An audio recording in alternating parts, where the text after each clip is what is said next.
पिछले क्लास में हम लोग जो है माइकोप्लाज्मा के क्लासिफिकेशन और जनरल अकाउंट के बारे में पढ़े थे। यहाँ पे भी अभी स्ट्रक्चर भी बताया था मैंने, और यहाँ पे और भी स्ट्रक्चर्स हैं माइकोप्लाज्मा के, जैसे कि आपका पिछले भी क्लास में बताए थे कि माइकोप्लाज्मा का स्ट्रक्चर है। और ठीक है, इसमें plasma membrane, vacuole, DNA centre में प्रेजेंट होता है, और जो है ये आपका टॉप पे ब्लड प्रेजेंट होता है, ग्रेन्यूल्स प्रेजेंट होते हैं, नंबर ऑफ राइबोसोम्स प्रेजेंट होता है।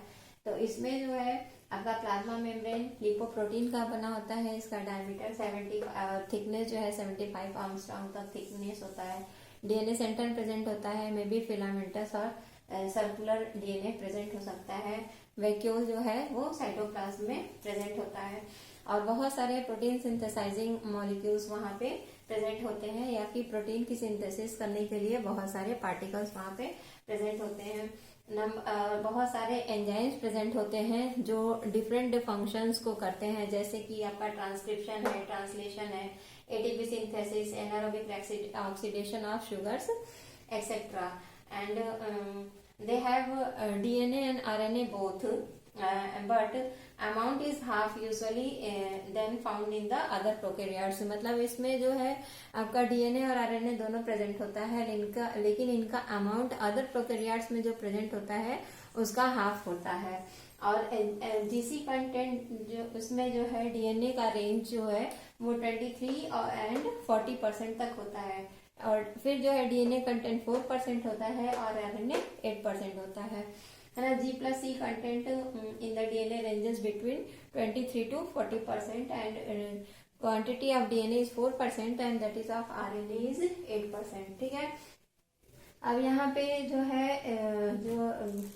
जो आपका माइकोप्लाज्मा है वो वेरिएबल शेप का होता है। क्यों होता है?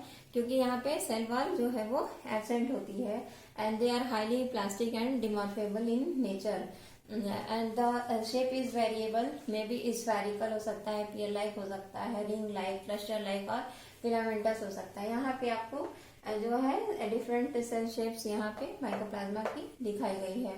ठीक है, फिलामेंट में भी ब्रांचिंग भी हो सकती है और अनब्रांच भी हो सकता है माइकोप्लाज्मा का फिलामेंट। ठीक है, और ये आपका mycoplasma is intermediate between bacteria and viruses, है ना, because they can pass through filters, जो कि आपका वायरस का भी कैरेक्टर होता है, and they can grow on media free from the living tissues. ठीक है, तो they can pass through filters and they can grow on the media of the living tissues. So they are intermediate between the bacteria and viruses. फिर जो है आते हैं, ये समझ में आ गया होगा, ये आपका जनरल स्ट्रक्चर है माइकोप्लाज्मा का, है ना। और ये डिफरेंट वेरिएबल शेप्स हैं जिनमें वो जो है मतलब कि कई शेपों में पाया जाता है माइकोप्लाज्मा। तो पॉलीमॉर्फिक नेचर का होता है, या joker of plant kingdom mycoplasma को कहा जाता है।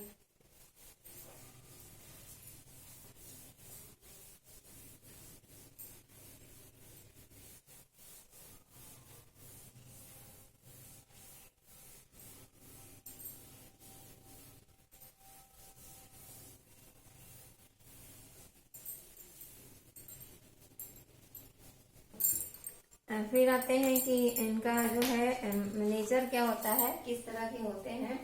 नेचर ऑफ माइकोप्लाज्मा, किसके प्रति ये सेंसिटिव होते हैं।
तो इनका माइकोप्लाज्मा का नेचर क्या होता है, ग्राम नेगेटिव नेचर के होते हैं, ठीक है। और स्टेनिंग जो है डाइस के साथ में, स्टेनिंग मीन्स कलर जो है वो शो तभी करेंगे जब इनको डाइस के साथ में लॉन्ग ड्यूरेशन के लिए रखा जाए, ठीक है। They stain with dyes slowly only when expose for longer duration and they are non motile means ये मूवमेंट उनमें मतलब नहीं होता है कुछ में, जबकि होता है some are motile and they show the gliding movement and they are free living, that is they don't require any host cell for their replication। जबकि आपका वायरसेस के केस में कंपलसरी है कि उसको होस्ट चाहिए ही उसके रेप्लिकेशन के लिए, लेकिन यहाँ पे आपको होस्ट नहीं चाहिए होता है, तो ठीक है। They are free living and they don't require any host cell for their replication. अब इसमें देखते हैं कि ये किसके लिए सेंसिटिव होता है और किसके लिए, मतलब कि आपका एंटीबायोटिक्स कौन से एंटीबायोटिक्स के लिए सेंसिटिव है और गर्ल सेल के लिए इनसेंसिटिव है माइकोप्लाज्मा।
ठीक है, तो इसकी सेंसिटिविटी मतलब कि सेंसिटिव किसके लिए होता है, किन किन एंटीबायोटिक्स के लिए माइकोप्लाज्मा सेंसिटिव होता है।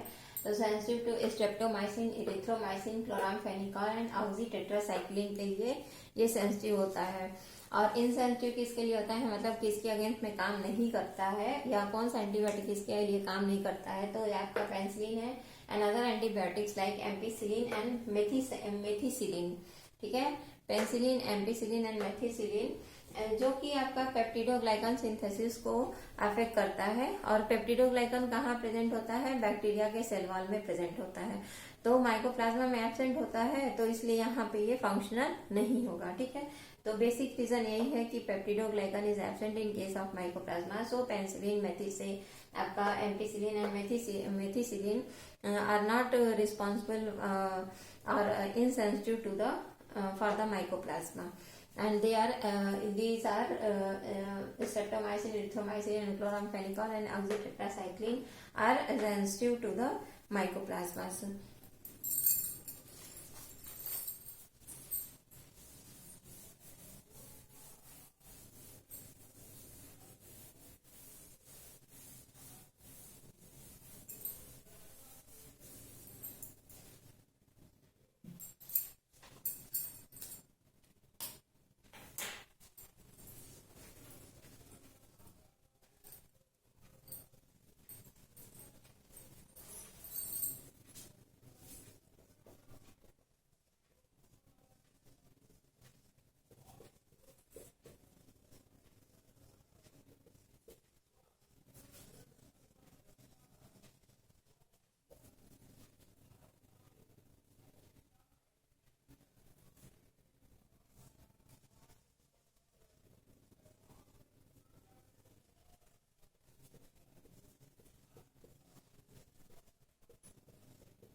ठीक है, कल्टीवेशन कैसे करते हैं माइकोप्लाज्मा का? Pathogenic micro pathogenic mycoplasma means disease causing, patho means जो है micro organism that has ability to cause disease. ठीक है, तो pathogenic means disease causing mycoplasma, है ना। इनका जो है कल्टीवेशन के लिए क्या रिक्वायर्ड है? बेसिकली टेम्परेचर रिक्वायर्ड है, जो कि 36 to 37 डिग्री इनको टेम्परेचर चाहिए होता है। मीडियम कंटेनिंग मीडियम मीन्स क्या? Nutrient medium. क्या उनको उनका खाना क्या होता है? Nutrient medium. Nutrient medium contains the protein, cholesterol, phospholipid, mucins and DNA and RNA इनके न्यूट्रिएंट मीडिया में प्रेजेंट होता है। ठीक है, अब इसके बाद से ऑब्लिगेट एनारोबिक माइकोप्लाज्मा को क्या चाहिए? ये आपको इसकी ग्रोथ को कैसे स्टिमुलेट किया जा सकता है? तो इनके में जब हम कोलेस्ट्रॉल और east extract and cholesterol add कर देते हैं तो इनकी ग्रोथ जो है वो स्टिमुलेट मीन्स इंक्रीज कर जाती है या बढ़ जाती है। ठीक है, और इसके बाद से एरोबिक माइकोप्लाज्मा के लिए क्या रिक्वायर्ड है? एरोबिक माइकोप्लाज्मा के लिए आपका इसमें 20% of heart serum her serum का 20% अगर न्यूट्रिएंट मीडिया में हम मिला देते हैं तो एरोबिक माइकोप्लाज्मा का जो है ग्रोथ इंक्रीज कर जाता है। और इनकी कॉलोनी कैसी होती है, तो सॉलिड मीडियम पे कॉलोनी जो है सेंटर में आपका थिक होता है और पेरीफेरी पे जो है ये थिन होता है। ठीक है, जैसे ये आपका राउंडेड कॉलोनी है माइकोप्लाज्मा का, तो ये आपका सेंटर पोजीशन है, इस पे ये थिक होगा और पेरीफेरी पे ये थिक होगा, थिन होगा। ठीक है, तो ये थिक पोर्शन है और ये आपका थिन पोर्शन है।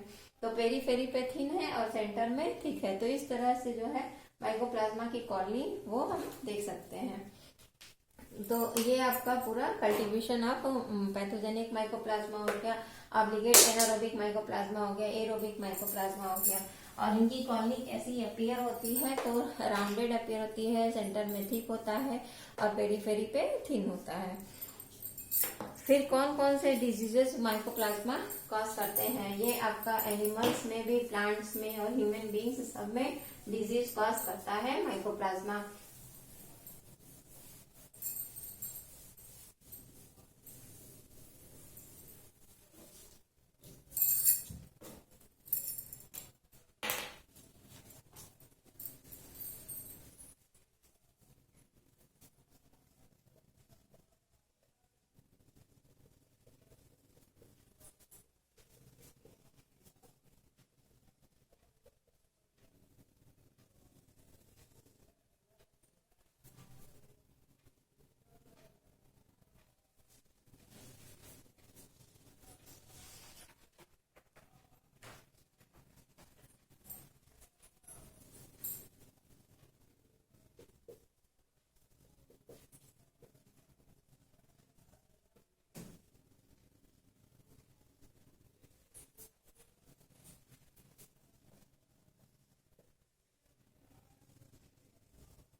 ठीक है, आपका प्लांट डिजीजेज है। प्लांट डिजीज मतलब कि आपका प्लांट्स में, ह्यूमंस में, एनिमल्स में माइकोप्लाज्मा डिजीज कॉज करता है।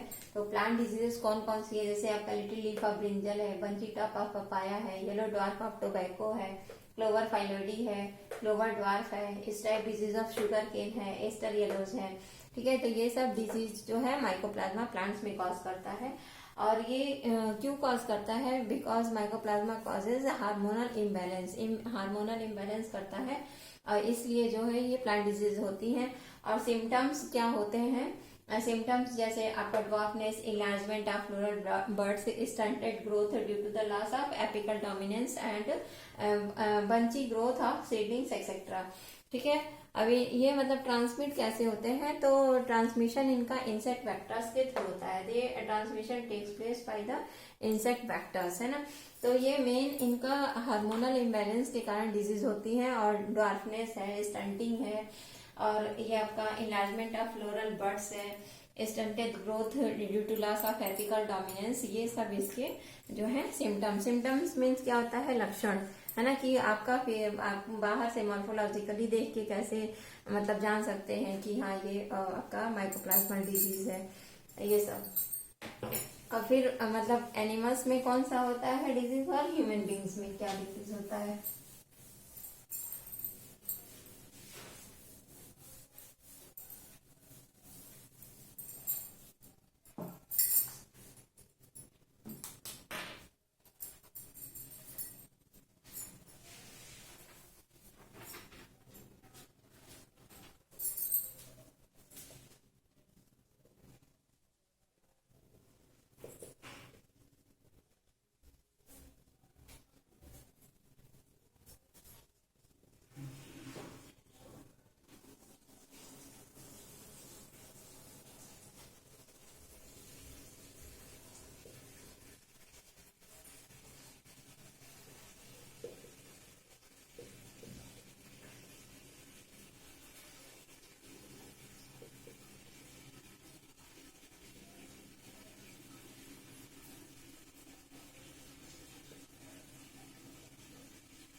ठीक है, तो ये आपका एनिमल्स में है और ह्यूमंस में है। एनिमल्स में जैसे pleuropneumonia in cattles of goats, cattles and goats होता है, और किससे कॉज होता है, mycoplasma mycoides and other strains of mycoplasma mycoid से होता है। And agalactia of sheep and goat by the mycoplasma agalactiae, है ना। ये आपको mycoplasma mycoides, mycoplasma is genus and mycoides is species. ठीक है, आपने वो पढ़ा होगा बाइनोमियल नॉमेनक्लेचर, है ना, कि जीनस और स्पीशीज जो है अंडरलाइन करते हैं या लैटिन में लिखा हुआ होता है। ठीक है, और फर्स्ट इनिशियल जो है कैपिटल से स्टार्ट करते हैं और जीनस का, और स्पीशीज में फर्स्ट इनिशियल स्मॉल से मतलब स्टार्ट करते हैं, और दोनों को अंडरलाइन करते हैं अलग अलग। ठीक है, तो माइकोप्लाज्मा माइकॉइड्स हो गया। और जैसे कि आपका एगलेक्टिका ऑफ शीप एंड गोट्स है, वो किससे कॉज हो रहा है, माइकोप्लाज्मा। एम जो है डिनोट कर रहा है माइकोप्लाज्मा को, माइकोप्लाज्मा एगलेक्टिका। है ना। ह्यूमंस में क्या क्या डिजीज कॉज करता है, इनफर्टिलिटी कॉज करता है माइकोप्लाज्मा, जैसे कि आपका माइकोप्लाज्मा होमिनिस एंड माइकोप्लाज्मा फर्मेंटेंस, है ना। और ये क्यों होता है, क्योंकि जब अगर ह्यूमन बॉडी में रेजिस्टेंस जब कम होता है तब ये डिजीज माइकोप्लाज्मा कॉज करता है। ठीक है, बाकी जो है आपका नेक्स्ट क्लास में होगा रिप्रोडक्शन इन माइकोप्लाज्मा बचा हुआ है, और कुछ जो प्लांट डिजीजेस आपका एक्सप्लेनेटरी पढ़ाएंगे जो कि आपका एग्जाम में पूछता है। 2-3 प्लांट डिजीजेस का डिस्क्रिप्टिव बताएंगे, है ना। तो ये आपका आज के लिए इतना ही। बाकी आपका रिप्रोडक्शन इन माइकोप्लाज्मा बचा हुआ है और 2-3 प्लांट डिजीजेस नेक्स्ट क्लास में होगा।